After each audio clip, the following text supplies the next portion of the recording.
আসসালামু আলাইকুম সুধী দর্শক। বিডিএস রেকর্ড শুরু হলো সুনামগঞ্জ, সিলেট, হবিগঞ্জ, মৌলভীবাজার জেলায়। আপনি কি প্রস্তুত জমি রেকর্ড ঠিক রাখতে? ভূমি মালিক হিসেবে আপনার করণীয়গুলো জানা খুবই জরুরি। বাংলাদেশ এখন ভূমি ব্যবস্থাপনাকে সম্পূর্ণ ডিজিটাল ও নির্ভুল করার পথে এগোচ্ছে। এরই অংশ হিসেবে শুরু হয়েছে বিডিএস, মানে বাংলাদেশ ডিজিটাল সার্ভে। কিন্তু মনে রাখবেন, এই জরিপে আপনার ছোট্ট একটি অবহেলা ভবিষ্যতে বড় সমস্যার কারণ হতে পারে। ভুল রেকর্ড, নামজারির জটিলতা, এমনকি জমির সীমা বিরোধ। তাই আপনার জন্যই ভূমি মালিকের 7টি জরুরি করণীয়। প্রথম করণীয় হচ্ছে প্রয়োজনীয় কাগজপত্র প্রস্তুত রাখুন। দলিল, নামজারি বা খারিজ খতিয়ান, সিএসএসএ, আরএস বা বিএস পর্চা, দাগ নম্বর ও জমির পরিমাণ, খাজনা রসিদ, জাতীয় পরিচয়পত্রের কপি, আর যদি থাকে পুরনো ম্যাপ, এগুলি সংগ্রহ রাখবেন। দ্বিতীয় করণীয় হচ্ছে নিজের জমির সীমানা পরিষ্কার করুন। পিলার বা চিহ্ন ঠিক আছে কিনা দেখুন। প্রতিবেশীর সঙ্গে সীমা মিলিয়ে নিন। কোনো বিরোধ থাকলে আগেই সমাধানের চেষ্টা করুন।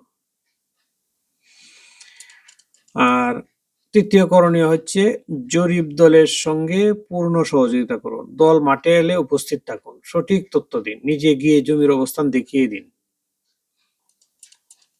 আর চতুর্থ করণীয় হচ্ছে ফিল্ড বুক বা খসড়া তালিকা অবশ্যই ভালো করে দেখে নেবেন।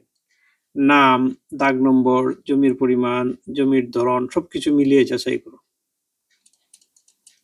আর পঞ্চম করণীয় হচ্ছে ভুল পেলে অবশ্যই আপত্তি জানান। নির্দিষ্ট সময়ের মধ্যে লিখিত আপত্তি দিন, প্রয়োজনীয় কাগজপত্র জমা দিন।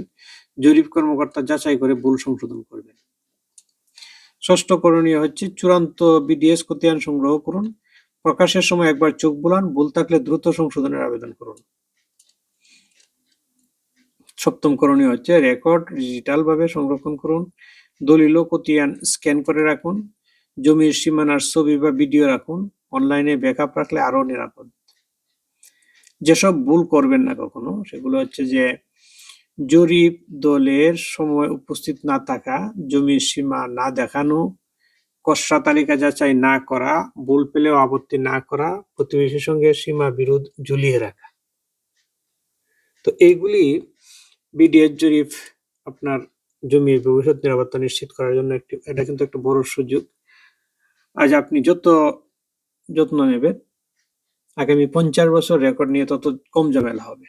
তাই সচেতন হন, সহযোগিতা করুন, নিজের জমি নিজেই সুরক্ষিত রাখুন। ধন্যবাদ।